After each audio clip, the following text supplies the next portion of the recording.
Welcome back to my channel trend with Nisha. இன்னைக்கு நான் செய்ய போகிறது ட்ரெண்டிங்கான தாவணிகரை ஸ்டைல் கிர்மிட். வாங்க எப்படி செய்யறதுன்னு பார்க்கலாம். பேரை கேட்ட உடனே என்னமோ ஏதோ நினச்சிட்டாருங்க.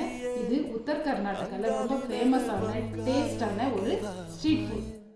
தேவையான பொருட்கள்: பொரி 1 கப் எடுத்திருக்கேன், வெங்காயம், பச்சை மிளகாய், கருவேப்பிலை, கொத்தமல்லி, பூண்டு தட்டி எடுத்திருக்கேன், கொஞ்சமாக வெல்லம், கடுகு, உளுத்தம்பருப்பு, ஜீரகம், ஒரு தக்காளி, ஓமப்பொடி 1/2 கப் எடுத்திருக்கேன், கடலை, பொட்டுக்கடலை பொடி, புளி ஒரு சின்ன துண்டு கரைச்சி எடுத்திருக்கேன், பெருங்காயத்தூள், மஞ்சள் தூள், எண்ணெய், தேவையான அளவு உப்பு. கிர்மிட்க்கு கார்னிஷ் பண்ணுறதுக்கு தேவையான பொருள் எல்லாத்தையும் ஃப்ரை பண்ணி எடுத்துக்கலாம். அதுக்கு ஒரு பேனில் ஆயில் கொஞ்சம் எக்ஸ்ட்ராவாக விட்டுருக்கேன். கடலையை போட்டு ஃப்ரை பண்ணிக்கலாம். ஃபஸ்ட்டு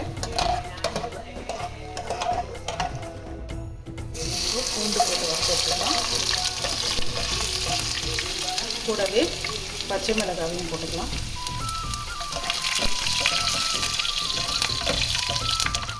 கருவேப்பிலை,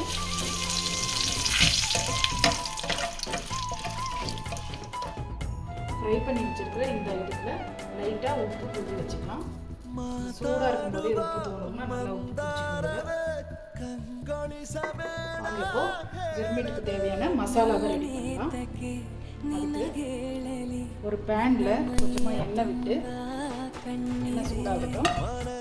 எண்ணெய் நல்லா சூடாகிடுச்சு. எடுத்து வச்சுருக்க கடுகு, சீரகத்தை இதில் சேர்த்துக்கலாம்.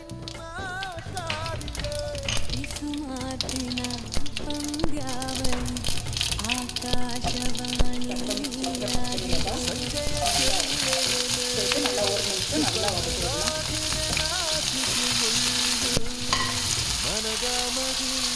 அது கூடவே மஞ்சள் தூள், பெருங்காயத்தூள் சேர்த்துக்கலாம். இப்போ ஆனியன் நல்லா பொன்னிறமாயிடுச்சு. இப்போது கரைச்சி வச்சுருக்கிற 1 கப் புளியை சேர்த்துக்கலாம். இதில் அது கூடவே ஒரு துண்டு வெல்லம், இதுக்கு தேவையான அளவு உப்பு சேர்த்துக்கலாம்.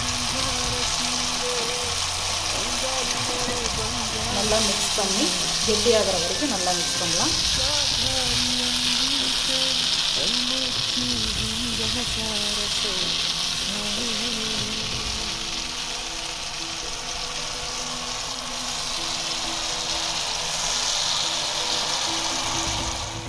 எண்ணெய் நல்லா பிரிஞ்சு வந்துச்சு.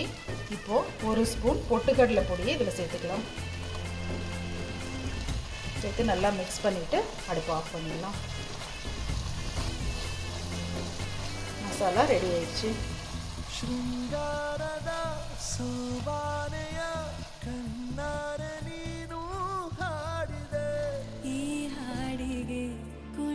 இப்போ கிர்மிட் மசாலாலாம் சேர்த்து ரெடி பண்ணிடலாம்.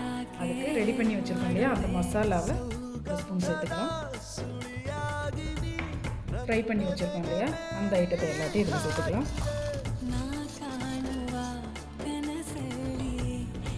பொடியாக கட் பண்ணி வச்சுருக்கிற ஆனியன்,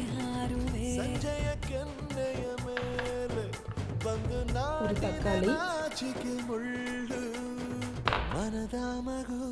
ஓமப்பொடி, பொட்டுக்கடலை பொடி இதில் சேர்த்துக்கிறோம். இது கொஞ்சம் எக்ஸ்ட்ராவாகவே சேர்த்துக்கலாம். இதில் இருக்கிற ஈரப்பதத்தெல்லாம் எடுத்துக்கிட்டு சாப்பிடும்போது நம்ம அந்த கப்பு முடிக்கிற வரைக்குமே ரொம்ப க்ரன்ச்சியாக வச்சுருக்கோம். இப்போ இது எல்லாத்தையும் மிக்ஸ் பண்ணலாம்.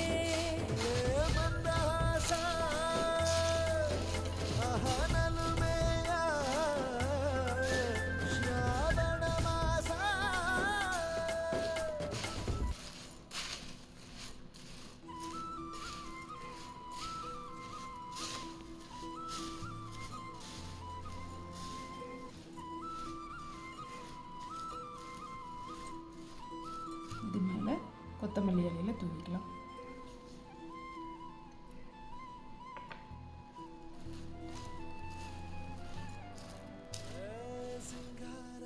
ட்ரெண்டிங்கான தாவணிகரை ஸ்டைல் கிர்மிட் ரெடி ஆயிடுச்சு. இது பார்க்கறதுக்கு பேல்பூரி மாதிரி தெரிஞ்சாலும் இதோடைய செய்முறையும் டேஸ்ட்டும் ரொம்ப டிஃப்ரெண்ட்டாக இருக்கும். இதை கண்டிப்பாக உங்கள் வீட்டில் ட்ரை பண்ணி உங்களுடைய எக்ஸ்பீரியன்ஸை கமெண்ட்ஸில் ஷேர் பண்ணுங்கள்.